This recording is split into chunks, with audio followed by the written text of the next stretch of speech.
तो ये क्वेश्चन में अब डाउट तो नहीं किसी को?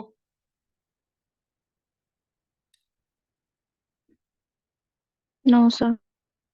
No sir. देखो प्रोसेस सेम है सब में, और बस थोड़ा सा ये है कि कैलकुलेशन ज्यादा हो जाती है तो आपको लगता है कि मेरे से होगा नहीं। तो ऐसे मत क्या करो, एटलीस्ट ट्राई करो, बेसिक प्रोसेस सेम है। ठीक है, चलो नेक्स्ट क्वेश्चन पे चलते हैं। तो अब नेक्स्ट क्वेश्चन जो है वो है आपका, rain is falling vertically with a speed of 35 metre per second. Winds starts blowing after some time with a speed of 12 meter per second in east to west direction. In which direction from vertical should boy waiting at a bus stop hold his umbrella? बताओ क्या है इसका answer, किसने किया है?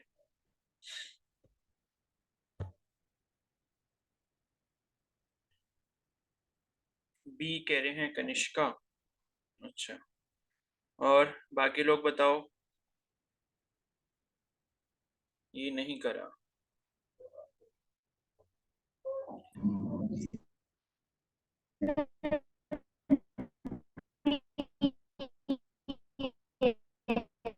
आरती आपकी आवाज clear नहीं आ रही है, शायद आपकी साइड से नेटवर्क इशू है। एक बार नेट ऑफ करके दोबारा ऑन करके फिर बताओ।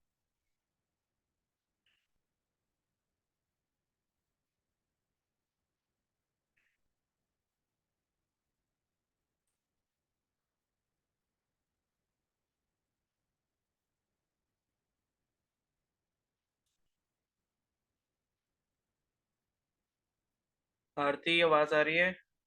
कुछ बताना था? सर इसका बी है। बी है, ठीक है। चलो अभी देखते हैं फिर।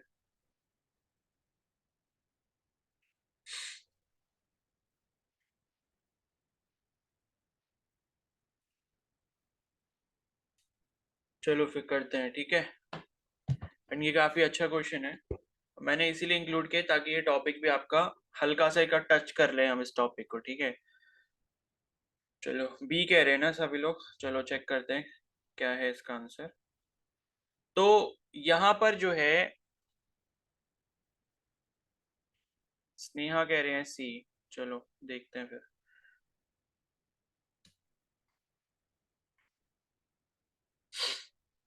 देखो ये जो क्वेश्चन है इसमें क्या बोल रहा है कि भाई रेन जो है, पहले तो डायरेक्शन बना लेते हैं, ठीक है। यहाँ पर हम अपना डायग्राम बनाते हैं। ये नॉर्थ डायरेक्शन है, ये साउथ है, ये ईस्ट है, और ये वेस्ट है। आई होप ये चीज पता होगी आपको। तो ये बोल रहा है कि भाई बारिश जो है ऊपर से नीचे की तरफ आ रही है, ये तो सीधी सी बात है। तो rain is falling vertically with speed of 35 metre per second. बारिश जो है वो 35 मीटर पर सेकेंड की स्पीड से जो है नीचे की तरफ आ रही है। तो यहां पर सपोज मैं इसको ऐसे शो कर लेता हूं, ये हो गई वेलोसिटी मेरी रेन की, क्योंकि ये एक तरीके का क्या है, वेक्टर है। ठीक है, यहाँ पर क्या है, क्योंकि डायरेक्शन का रूल है ना। कनिष्का भी बोल रहे हैं सी है, ठीक है। चलो भी देखते हैं। तो वेलोसिटी यहाँ पर जो रेन की है वो नीचे की तरफ है। नीचे की तरफ मान लो, अगर आपने ऊपर डायरेक्शन नॉर्थ मानी है तो नीचे साउथ, यानी कि नॉर्थ से साउथ की तरफ जो यहाँ पर बारिश गिर रही है। और दूसरी चीज यहाँ पर ये बोली गई है कि जो विंड है, हवा जो चल रही है, वो कुछ टाइम बाद शुरू हो जाती है चलना, और उसकी स्पीड जो है 12 मीटर पर सेकेंड है, ईस्ट से वेस्ट की डायरेक्शन में। तो ईस्ट डायरेक्शन ये है, वेस्ट डायरेक्शन ये है, ईस्ट से वेस्ट की तरफ यहाँ पर जो है हवा चलना चालू हो गई है। तो यहाँ पर ये वेलोसिटी हो गई विंड की, ये उसका वेक्टर हमने यहाँ पर बना दिया। ठीक है, अब इनके मैग्नीट्यूड हमें पता है भाई, वी आर जो है, वी आर का जो मैग्नीट्यूड है वो हमारा है 35 मीटर पर सेकेंड, और वेलोसिटी ऑफ विंड जो है उसका जो मैग्नीट्यूड है वो है हमारा, कितना था, 12 मीटर पर सेकेंड। तो अब आपसे ये बोला गया है कि भाई कौन सी डायरेक्शन में वर्टिकल के साथ यहाँ पर जो बॉय वेट कर रहा है बस स्टॉप पे, उसको अम्ब्रेला अपना यहाँ पर, मतलब अम्ब्रेला खोलना चाहिए। ठीक है, तो भाई एक चीज देखो, आपने खुद भी एक्सपीरियंस किया होगा, बारिश जब सीधे गिर रही होती है और कभी कुछ देर बाद क्या होता है, तूफान आने लगता है, हवा चलने लग जाती है, तो बारिश की जो डायरेक्शन है वो चेंज हो जाती है। ठीक है, कई बार आपने देखा होगा कि आपके दरवाजे की तरफ जो है ऐसी बारिश आ रही होती है, क्योंकि हवा उस तरफ चल रही होती है। तो जिस तरफ हवा चलेगी बारिश क्या करेगी, बारिश उसी डायरेक्शन में चलना स्टार्ट कर देगी, क्योंकि हवा का जो फोर्स है, हवा का जो मतलब डायरेक्शन होगा वो उसको शिफ्ट कर देगा बारिश की डायरेक्शन को, बिकॉज जो हवा के मॉलिक्यूल होंगे, एयर के जो मॉलिक्यूल होंगे, वो वाटर के मॉलिक्यूल पे कुछ ना कुछ फोर्स अप्लाई कर रहे होंगे, जिसकी वजह से बारिश की जो डायरेक्शन है वो यहाँ पर चेंज हो जाती है। तो यहाँ पर क्या है कि एक वेक्टर आपका इधर की तरफ है विंड वाला, ईस्ट से वेस्ट की तरफ, एक आपका नॉर्थ से साउथ है, तो इनका जो रिजल्टेंट है वो इन दोनों के बीच में कहीं ना कहीं होगा। सपोज मैं यहाँ पर बोल देता हूँ कि भाई ये है इसका रिजल्टेंट, जिधर की तरफ बारिश यहाँ पर होगी। तो अगर इधर की तरफ बारिश होगी तो यहाँ पर जो लड़का ये खड़ा होगा, इसको अपना अम्ब्रेला इधर की तरफ खोलना पड़ेगा, तभी तो भाई ये बारिश से बच पाएगा ना। जब बारिश नीचे की तरफ इधर की तरफ गिरी होगी तो अम्ब्रेला इसको इस डायरेक्शन में खोलना पड़ेगा। तो अगर हम ये रिजल्टेंट की डायरेक्शन निकाल लें तो उसकी जस्ट ऑपोजिट वाली डायरेक्शन वो डायरेक्शन होगी जिसमें इस लड़के को अपना अम्ब्रेला ओपन करना पड़ेगा। ठीक है, तो इजी सा क्वेश्चन है, निकाल सकते हो। अब आपको अगर रिजल्टेंट निकालना है, दो ये वेक्टर दिए हुए हैं, इनका रिजल्टेंट आपको निकालना है, तो सिंपली आप क्या कर सकते हो, पहले आप एक चीज ये देखो, ये जो विंड की डायरेक्शन है वो आपकी मान लो ईस्ट से वेस्ट है और ये नॉर्थ से साउथ है, तो यहां पर इनका जो एंगल हो गया वो आपका कितना हो गया, 90 डिग्री हो गया। ये सभी को क्लियर है? Yes sir. सर ठीक है, तो अब ये रिजल्टेंट अगर है तो ये मैं फॉर्मूला अपना यूज कर सकता हूँ, आर वाला जो है। तो अब आपको ये पता है कि भाई आर क्या होता है, P square plus Q square plus 2pq cos theta. अब थीटा यहाँ पर दोनों के बीच में 90 डिग्री है, तो cos 90 यानी कि cos थीटा की जो वैल्यू है वो कितनी हो जाती है, 0। तो 2pq cos थीटा वाला टर्म तो मेरे को लेना ही नहीं है, वो तो 0 हो गया। तो डायरेक्टली मैं यहाँ पर ये लिख सकता हूँ कि भाई under root P square plus Q square हो गया। अब p यहाँ पर सपोज मेरे केस में मैं इसको मान लेता हूँ वेलोसिटी ऑफ रेन, इसका स्क्वायर, प्लस क्यू स्क्वायर यानी कि वेलोसिटी ऑफ विंड का स्क्वायर, इसका मैग्नीट्यूड का स्क्वायर हो गया। ठीक है, तो ये कर लो, वेलोसिटी ऑफ रेन यहाँ पर कितने, 35, 35 का स्क्वायर प्लस यहाँ पर 12 का स्क्वायर, ये कितना हो जाएगा, 35 का स्क्वायर होता है आपका, कितना होता है भाई, 2025, नहीं 1225 होता है शायद, रुको एक बार चेक कर लेता हूँ, 35 इंटू 35, 1225, ठीक है। और ये हो गया 12 का स्क्वायर 144, तो अब इसमें कर देंगे तो हमारे पास ऐड होके आ जाएगा 1369। ठीक है, तो ये 1369 जो आ गया, इसका अगर आप रूट निकालोगे, अच्छा ये बताओ रूट कैसे निकाला है यहाँ पे, कोई बताएगा? जिसने मेरे को आंसर बताया है तो ये स्टेप तो आपने किया ही होगा। कनिष्का आप बताओ जरा।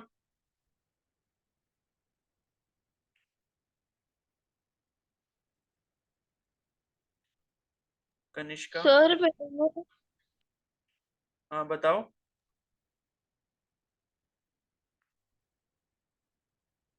सर मैंने ना इसको मतलब वो करा है, क्या कहते हैं इसे, क्या किया दे है? एक मिनट सर, मैं एक मिनट देखती हूँ। 12 सर शायद 2 से हम्म, 2 से क्या 2 से, मतलब स्क्वायर रूट कैसे निकाला ये बताओ, ये वाले मेथड से? हाँ सर। तो फिर पहले कितने से डिवाइड होगा ये?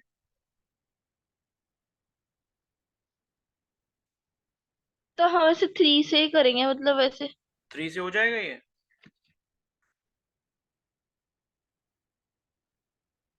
1 मिनट में देखती हूँ, कर रही हूँ। नहीं अभी ये बताओ निकाला कैसे है, ये फोन से करा होगा? नहीं सर, मैं डिवाइड करके करा है। तो किससे करा है फिर बताओ तो। सर 12/35 करके। 12/35 करके? भाई मेरे को पहले इसका स्क्वायर रूट निकालना होगा ना, तो मैं कैसे निकालूंगा ये बताओ। 1369 आ गया, फिर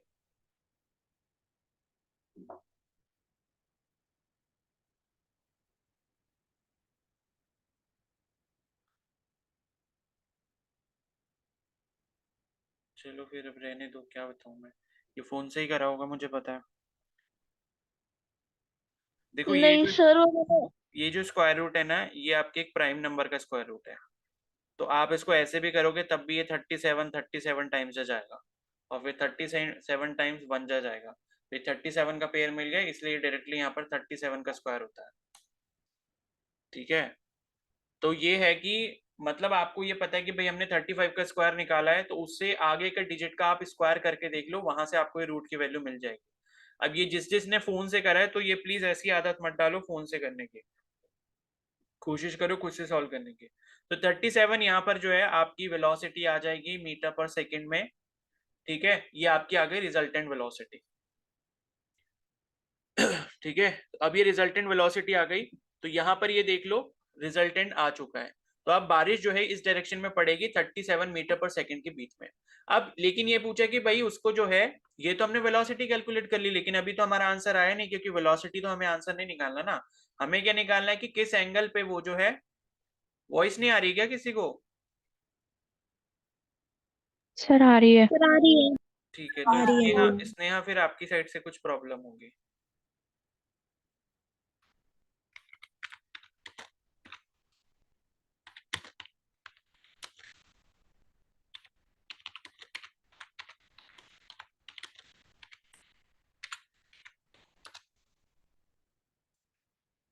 चलो ठीक है, तो अभी हमारा क्वेश्चन देखो वो इनकम्प्लीट है, क्योंकि अभी जो हमने आंसर निकाला है वो सिर्फ वेलोसिटी निकाली है, वो हमसे पूछी भी नहीं है। उसने पूछा कि भाई उसको अम्ब्रेला कितने एंगल पर खोलना है, और ये भी बोला है कि भाई in which direction from vertical should boy waiting at a bus stop hold his umbrella, मतलब वर्टिकल के साथ आपको ये एंगल निकालना है। तो एक्चुअली में आप क्या करते हो, ये वाला एंगल देखते हो, ये वाला, लेकिन अभी क्या है, आपको एंगल जो निकालना है वो ये वाला निकालना होगा, जो मैंने ये ब्लू लाइन से बनाया है, क्योंकि आपको ये बताना है कि भाई वर्टिकल से इसको कितने डिग्री पर अपना अम्ब्रेला खोलना होगा। तो ये रहा वर्टिकल, ये रहा अम्ब्रेला की डायरेक्शन, मतलब इधर की तरफ अम्ब्रेला खोलना पड़ेगा, और ये एंगल हमको निकालना। तो अब ये एंगल आप कैसे निकाल सकते हो भाई, अगर आप इस फिगर को देखोगे, तो इस ट्रायंगल को सपोज अगर मैं कंप्लीट कर देता हूँ, ठीक है, इस ट्रायंगल को अगर मैं ये कंप्लीट कर देता हूँ, और यहाँ पर सपोज ये परपेंडिकुलर बन गया, तो इसके सामने ये अगर मान लो आपका थीटा है, तो थीटा के सामने वाली साइड क्या होती है हमारी, परपेंडिकुलर होती है, इसके अकॉर्डिंग, इस थीटा के अकॉर्डिंग बोल रहा हूँ, और नीचे वाली जो साइड होती है वो हमारी बेस साइड होती है। तो यहां से हम क्या कर सकते हैं, टेन थीटा की वैल्यू निकाल सकते हैं। टेन थीटा क्या होगा, परपेंडिकुलर अपॉन बेस, और परपेंडिकुलर वाली जो साइड है वो एक्चुअली में है क्या, अगर आप इसको ऐसे मिला दो, रेक्टेंगल कंप्लीट कर दो, तो ये जो परपेंडिकुलर है ये वेलोसिटी ऑफ विंड की डायरेक्शन है, मतलब वेलोसिटी ऑफ विंड का मैग्नीट्यूड आएगा यहाँ पे, तो ये हो गया वी डब्ल्यू। ठीक है, और दूसरी चीज यहाँ पर क्या बोली थी भाई,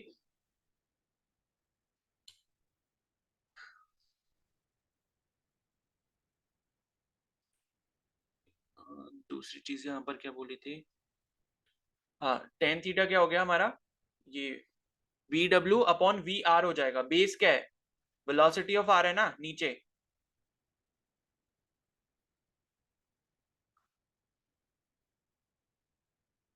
ठीक है, तो वेलोसिटी ऑफ विंड कितनी है यहाँ पर, 12 थी, और ये वेलोसिटी ऑफ ये जो है 35 था। ठीक है, तो ये जितना भी आंसर आएगा कैलकुलेट करके अप्रोक्सीमेटली आ रहा है ये 0.343। तो ये जो है यहाँ पर आपको निकालना है। तो थीटा की अगर वैल्यू ये है, तो थीटा की वैल्यू मतलब कितनी हो जाएगी, टेन थीटा की वैल्यू ये थी, तो थीटा इक्वल टू कितना हो जाएगा, टेन इनवर्स 0.343। आप इसको यहीं पर छोड़ सकते हो ऑप्शन को। और अब आपको जो है डायरेक्शन यहाँ पर जो बतानी थी, ठीक है, तो अब आपको ये पता है कि भाई यहाँ पर जो आपका रिजल्टेंट है, रिजल्टेंट किस डायरेक्शन में है, रिजल्टेंट जो है वो आपका किस डायरेक्शन में, ये वाली डायरेक्शन आपकी साउथ है, ये वाली डायरेक्शन आपकी वेस्ट है, तो रिजल्टेंट आपका इधर बीच में साउथ और वेस्ट के कहीं बीच में होगा। ठीक है, और अम्ब्रेला जो इसको ओपन करना होगा वो इसके ऑपोजिट डायरेक्शन में इधर की तरफ ओपन करना होगा, यानी कि नॉर्थ, और इधर जो ईस्ट है उस वाली डायरेक्शन में। ठीक है, तो मतलब ये है कि इसमें नॉर्थ ईस्ट तो डायरेक्शन पर्टिकुलरली होगी नहीं, क्योंकि अगर ये 45 डिग्री एंगल आता तब तो हम ये बोल सकते थे कि भाई यहाँ पर नॉर्थ ईस्ट डायरेक्शन होगी। तो अभी ऑप्शन के अकॉर्डिंग जो है, रुको एक मिनट, ऑप्शन क्या थे इसके,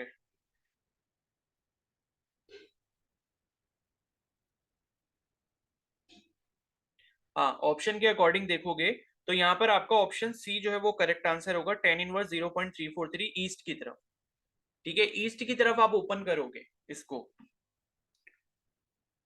क्योंकि आपने जो थीटा कैलकुलेट किया है वो नॉर्थ डायरेक्शन से किया है ना, तो नॉर्थ डायरेक्शन से जो आपका थीटा इंक्रीज हो रहा है किधर की तरफ हो रहा है, ईस्ट की तरफ, सॉरी हाँ ईस्ट की तरफ हो रहा है, ये जिधर अम्ब्रेला ओपन होगा। एक सेकंड रुको, वेस्ट है या ईस्ट है?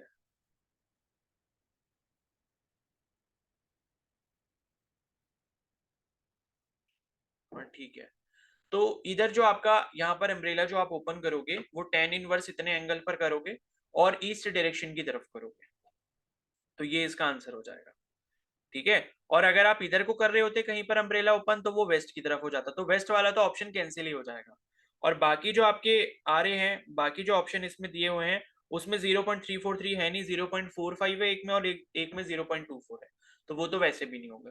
तो यहाँ पर एक चीज और समझने की है कि चलो यहाँ पर मैंने आपको रिजल्टेंट तो निकाल के दिखा दिया, बट रिजल्टेंट की यहाँ पर जरूरत थी नहीं। ठीक है, लेकिन रिजल्टेंट मैंने इसलिए भी निकाल दिया सो दैट अगर मान लो फ्यूचर में आपके पास कोई ऐसा क्वेश्चन पूछा जाता है कि भाई जो यहाँ पर वेलोसिटी बारिश की पड़ रही होगी उस बॉय के ऊपर, वो कितनी तेजी से होगी, मतलब कितनी स्पीड होगी उस रेन की जो बॉय के ऊपर पड़ रही होगी। ठीक है, तो अगर ऐसा क्वेश्चन पूछ लिया जाता है आपसे तब आप जो है रिजल्टेंट इस तरीके से कैलकुलेट कर सकते हो। क्लियर है सभी को? Yes sir. ठीक है, और यस ये सर। वाली जो टाइप की प्रॉब्लम होती है इसे हम बोलते हैं रेन मैन प्रॉब्लम।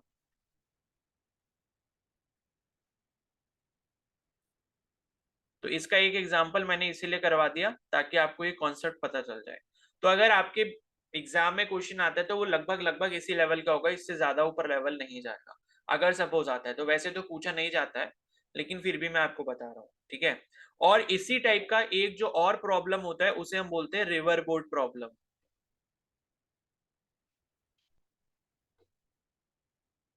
अब रिवर बोर्ड प्रॉब्लम किस तरीके का होता है उसका मैं एक आइडिया दे देता हूँ, कोई क्वेश्चन मेरे को मिलेगा तो मैं आपको दे दूंगा वो टेस्ट में या फिर वर्कशीट में।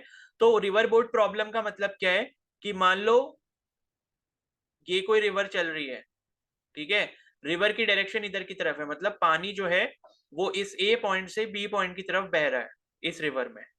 ठीक है, तो पानी जो इस तरीके से बह रहा है और आप जो हो मान लो यहां पर खड़े हो, आप जो हो इस वाले किनारे पे खड़े हो अपनी बोट को लेकर, आप अपनी बोट को लेकर खड़े हो, अब पानी इस तरफ बह रहा है, अब आपकी बोट की कुछ इनिशियल वेलोसिटी है जिससे आप इधर मूव करना चालू करते हो, मान लो u है आपकी कुछ भी वेलोसिटी जिससे आप इधर मूव करना चालू करते हो।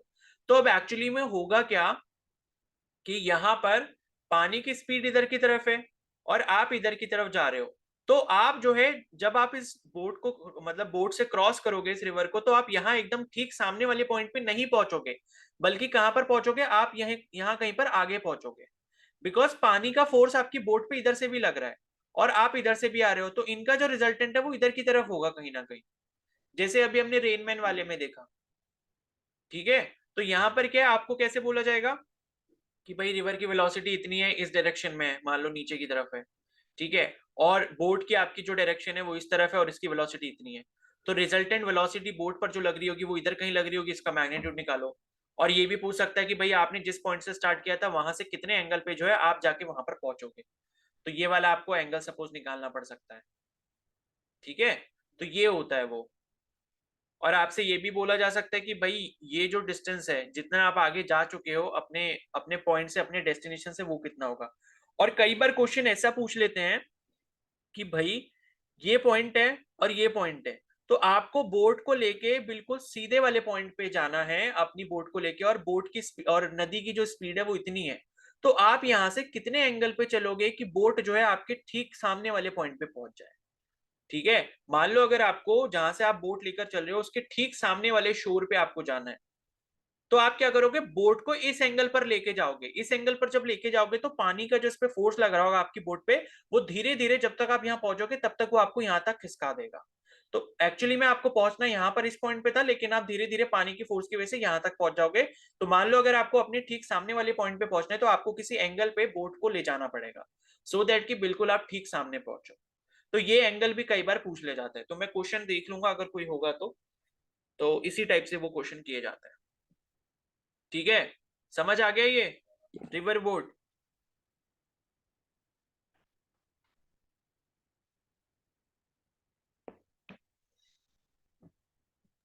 Yes sir. चलो ठीक है फिर। तो नेक्स्ट क्वेश्चन है position vector r of a particle p located in a plane with reference to the origin of an xy plane is shown in the figure. तो ये तो बहुत इजी सा था, ये नहीं मैं बता रहा। नेक्स्ट क्वेश्चन पे चलते हैं। तो suppose a particle moves along a curve shown by the thick line and the position of particle represented by p at t and p dash at t dash।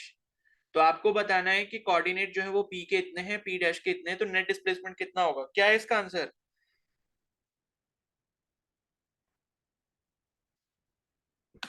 Easy सा ही था भाई ये question भी। D, D कह रहे हैं सभी। अब किससे नहीं हो पाया ये?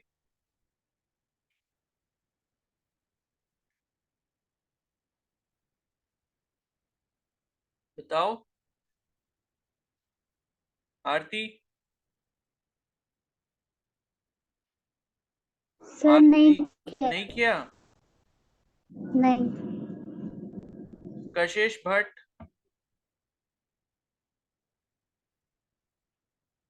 सर नहीं किया।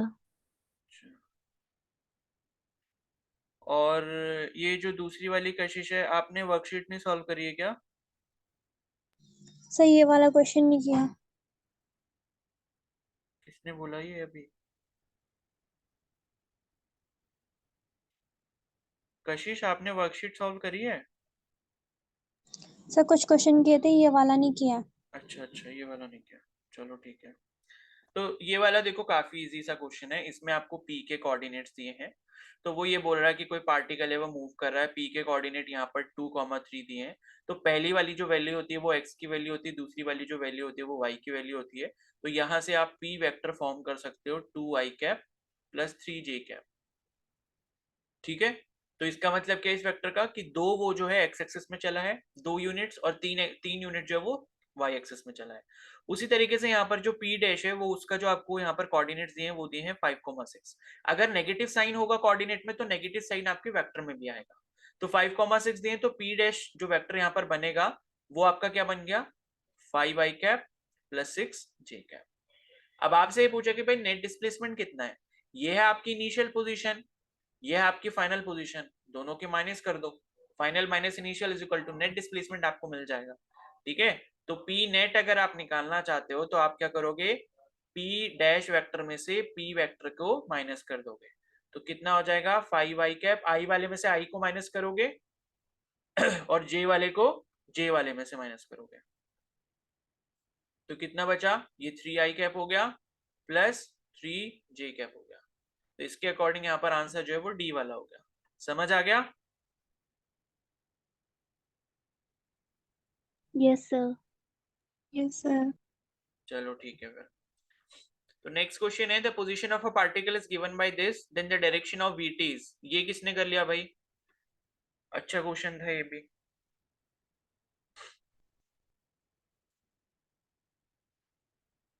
क्या है इसका आंसर?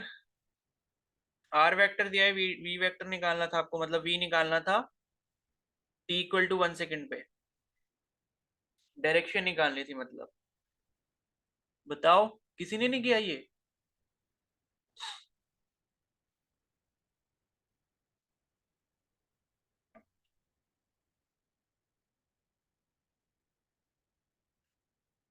चलो फिर देख लो कैसे करना है। अब आपको यहाँ पर आर वेक्टर जो है वो दिया गया है 3ti cap plus 2t² j cap plus 5k cap. अब ये आई जे के कैप है, इन पे ज्यादा ध्यान मत दो क्योंकि ये तो डायरेक्शन के लिए दिए हैं। अपना सिंपल वाले जो प्रोसेस आप अभी सीख कर आए हो motion in a straight line में, वही आपको यहाँ पर यूज करना है। अब आपको पहले vt का वेक्टर निकालना है। अगर vt का वेक्टर निकालना है in terms of t, v का वेक्टर निकालना है तो आप क्या करते हो भाई, dr बाई dt कर देते हो ना, पोजीशन वेक्टर। ये r वेक्टर क्या है, पोजीशन वेक्टर है, मतलब ये डिस्प्लेसमेंट को शो कर रहा है जैसे आपको वहां पर x वेक्टर मिलता था। ठीक है। तो dr बाई dt जब आप निकालोगे तो क्या हो जाएगा, d बाई dt ऑफ ये पूरे का differentiation 3ti cap plus 2t² j cap plus 5k cap. अब यहाँ पर ध्यान क्या रखना है कि भाई जो डायरेक्शन आपको उसमें मिल रही है वही डायरेक्शन को आपको आगे भी लगाते जाना है, बस ध्यान इतना सा रखना है। तो 3t का अगर आप यहाँ पर डिफ्रेंशिएशन करते हो तो आपको 3 मिलता है, i की आप डायरेक्शन लगा दो। ठीक है। 2t² का अगर आप डिफरेंशिएट करते हो तो यहाँ पर आपको 4t मिलता है, तो j कैप लगा दो। अब 5k कैप है, अब ये 5 जो है वो क्या है, आपका एक कांस्टेंट है, t का कोई टर्म है नहीं इसमें, तो ये कितना हो जाएगा, 0 हो जाएगा। तो ये 0 हो गया, और 0 k कैप अगर आप लगाना चाहो तो यहाँ पर लिख दो, ये हो गया। अब ये जो है ये आपको क्या मिल गया, vt मिल गया है, डी है आंसर, निकाल दिया। चलो बहुत बढ़िया है फिर तो, ठीक है भाई, ये हो गया। अब वो ये कह रहा है कि भाई 1 सेकेंड टाइम पर जो है वेलोसिटी की जो डायरेक्शन है वो क्या होगी, तो हम v1 निकाल लेते हैं, t की वैल्यू 1 रख दो, तो ये तो 3i कैप ही रहेगा एज इट इज। ये 4t कैप है, तो 4 को आप 1 से मल्टीप्लाई कर दो और j कैप लगा दो। अब 0 k कैप है, उसको छोड़ दो, उसकी कोई जरूरत ही नहीं है, ठीक है। तो यहाँ पर जो v1 है कितना आ गया, 3i प्लस 4j कैप आ गया। अब क्या है, आपको डायरेक्शन निकालनी है, यानी कि थीटा की वैल्यू निकालनी है। अब क्या है, ये वेक्टर जो आपको दिख रहा है, ये जो वी वेक्टर हमने निकाला है, ये कुछ इस तरीके से होगा वी वेक्टर, ये इसका यहाँ पर एक्स वाला कंपोनेंट हो गया और ये वाला जो इसका वाई कंपोनेंट हो गया, ठीक है। तो आप कैसे निकाल सकते हो, अगर आपको ये थीटा की वैल्यू निकालनी है, तो सपोज टेन थीटा जो होता है वो हमारा क्या होता है भाई, वी का वाई कंपोनेंट अपॉन वी का एक्स कंपोनेंट। अब वी का वाई कंपोनेंट इसमें क्या है भाई, 4 है, जे कैप के साथ जो होता है भाई वो कौन सा होता है, वाई एक्सिस में जितना चले हैं हम, तो 4 यूनिट है। और ये क्या है आपका 3 जो है वो आपका एक्स वाला कंपोनेंट है, तो ये जो है आपका 4/3 आ गया। और फिर ये कितना आ जाएगा, एक सेकेंड, 4/3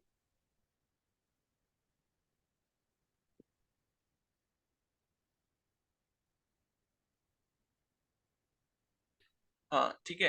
तो इसे आप यहीं पर छोड़ सकते हो। अब इन्होंने तो देखो आंसर इन्होंने क्या दिया है, इसका जो करेक्ट आंसर दिया इन्होंने 53 डिग्री विद एक्स एक्सिस दिया है, ठीक है। तो थीटा इज इक्वल टू क्या होगा, 10 इनवर्स 4/3 हो जाएगा। तो आप जो है यहीं पर छोड़ सकते हो। अगर देखो आपके एग्जाम में इस टाइप का क्वेश्चन पूछ भी लिया जाता है, तो आपको क्वेश्चन के आगे ब्रैकेट में ये वैल्यू पूरी दी होगी कि भाई 10 इनवर्स 4/3 की जो वैल्यू होती है वो कितनी होती है, 53 डिग्री होती है। इस तरीके से यहाँ पर दिया होगा इन्होंने, ठीक है। और नहीं भी दिया होगा तो आपका 10 इनवर्स जो है वो आपका कुछ इस तरीके से आ रहा होगा, एक सेकेंड रुको, हाँ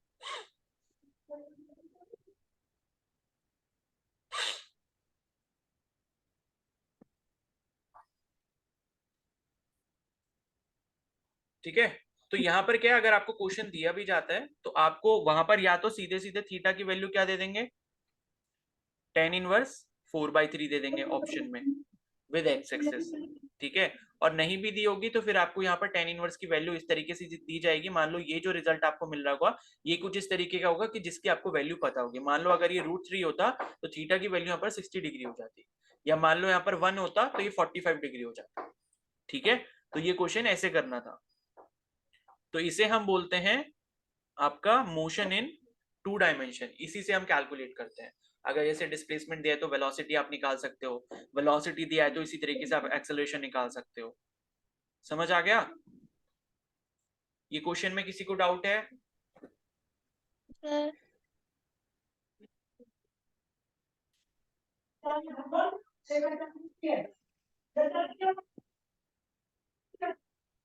आस्था म्यूट करो।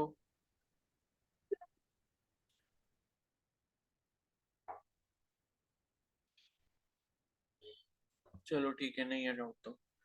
नेक्स्ट क्वेश्चन है, the x and y coordinate of the particle at any time are x is equal to this and y is equal to this, where x and y are in meter and t is in second, ठीक है। तो आपको बताना है कि भाई acceleration कितना होगा पार्टिकल का at t is equal to 2 second. किया है किसी ने ये, नीट 2017 का बहुत अच्छा सा क्वेश्चन। कोई बोल रहा है डी, कोई बोल रहा है सी।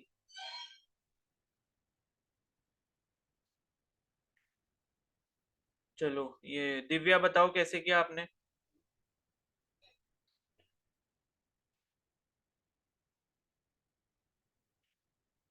दिव्या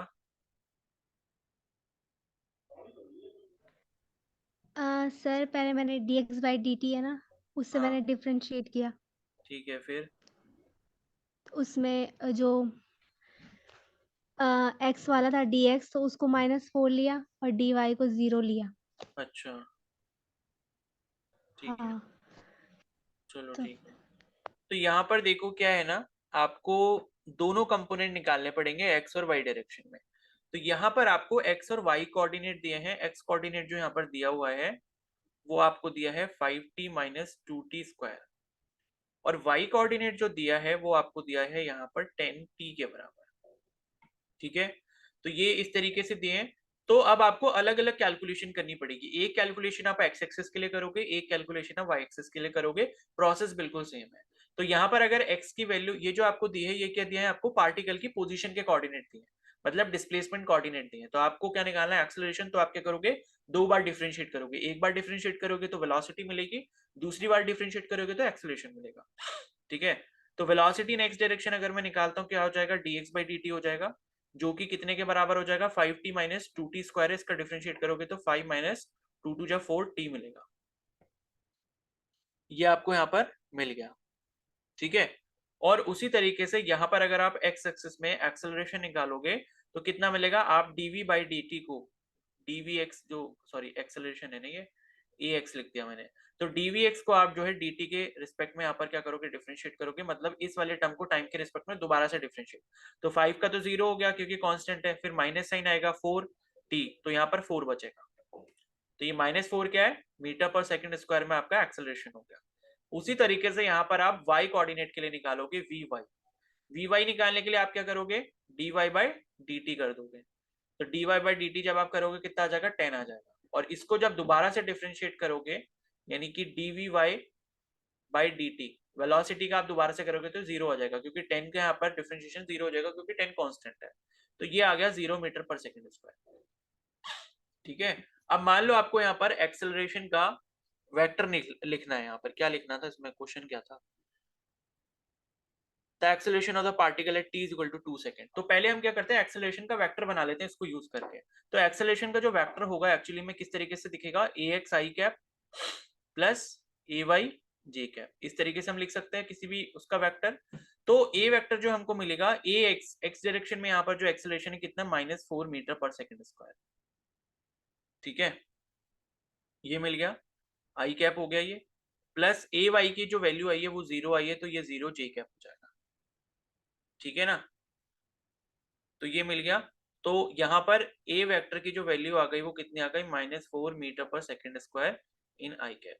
तो यहाँ पर आपसे पूछा था कि भाई नेट एक्सेलरेशन कितना होगा, तो नेट एक्सेलरेशन जो है वो आपकी ये वैल्यू हो जाएगी।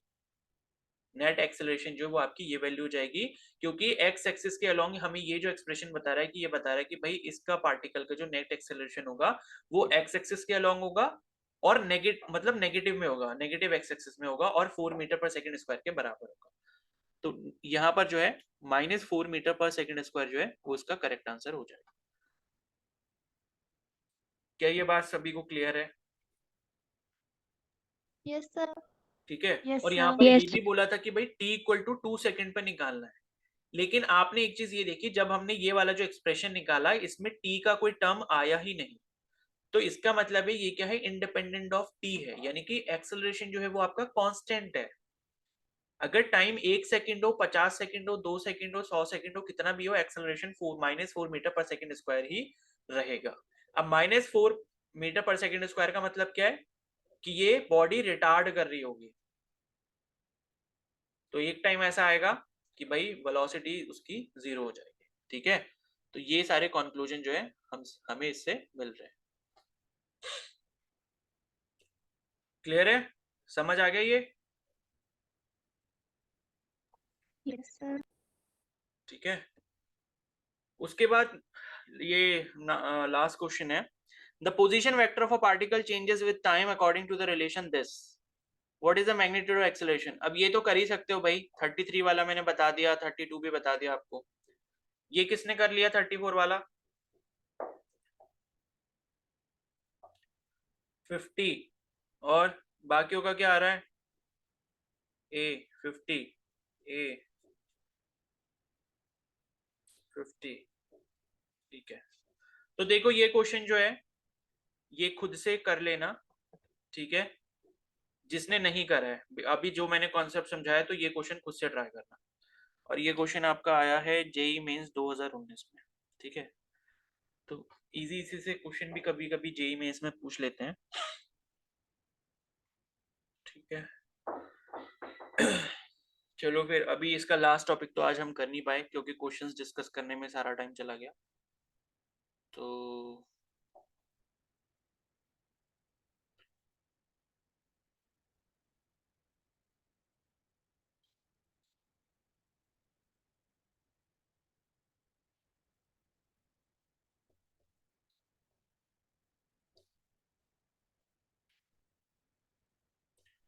ठीक है, तो ठीक है, 1 मिनट रुको, फिर मैं एक चेक कर लूँ जरा।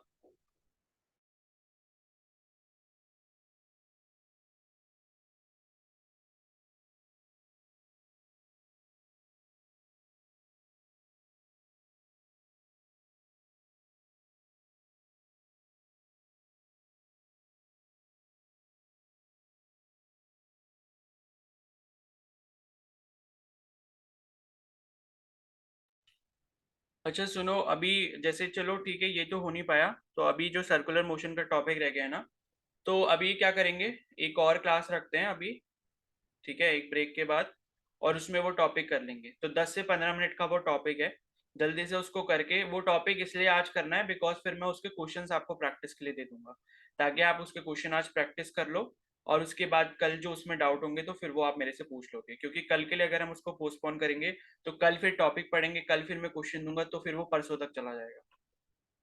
ठीक है, तो अभी जो है 20 मिनट्स का ब्रेक ले लेते हैं, बिकॉज मेरे को भी ब्रेकफास्ट करना है और आप में से भी किसी को करना है, तो जल्दी से कर लो। फिर 10-20 से फिर क्लास रख लेंगे, ठीक है, लगभग 15-20 मिनट की और होगी। ठीक है, यस। किसी को ओके कोई सर। प्रॉब्लम, किसी को कोई डाउट तो नहीं है? No sir. ठीक है, तो 10-20 पे फिर वापस से मिलते हैं 20 मिनट बाद। तो आप लोगों में से जिसने भी अभी तक ब्रेकफास्ट वगैरह नहीं करा, जल्दी से करके आ जाओ, मैं भी कर लेता हूँ, उसके बाद वो सर्कुलर मोशन वाला टॉपिक कर लेंगे। ठीक है, चलो फिर ठीक है, बाय।